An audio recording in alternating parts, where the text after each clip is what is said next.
Hi friend, তোমরা সবাই কেমন আছো? আশা করি ভালো আছো। আজকে আমি তোমাদের কাছে নিয়ে চলে এসেছি সুজির হালুয়া রেসিপি। তোমরা সবাই দেখতে থাকো, চলো তবে শুরু করা যাক।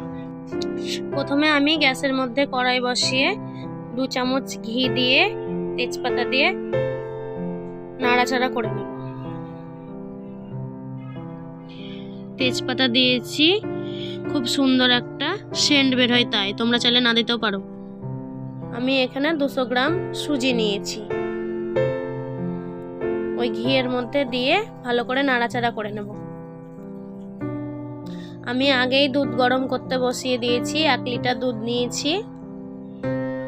দুধটা ভালো করে গরম করা হয়ে গেছে।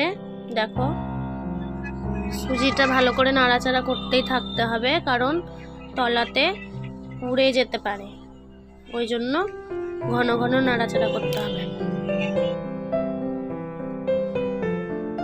দেখো, ভালো করে আমার ভাজা ভাজা হয়ে এসছে।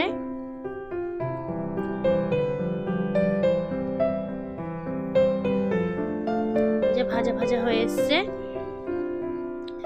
এরপর আমি ওই ফুটানো দুধের মধ্যে কাজু কিশমিশ দিয়ে দেব।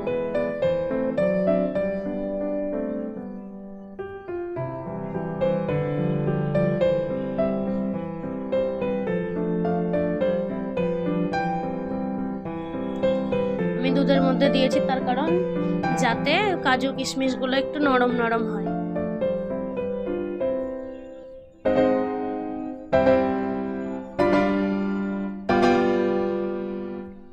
এবার ভেজে রাখা সুজিগুলো দিয়ে দেবো দুধের মধ্যে, ভালো করে নাড়াচাড়া করে নেব।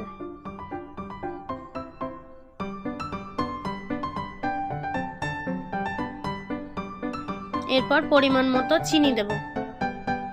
আমি এখানে 200 গ্রাম চিনি নিয়েছি। দেখো, তোমরা চাইলে অল্পও দিতে পারো যদি হালকা মিষ্টি খাও তবে। দেখো, হয়ে এসছে, ফুটতে লেগেছে সুজি। এরপর থেতো করা এলাচ দিয়ে ভালো করে নাড়াচাড়া করে নেব।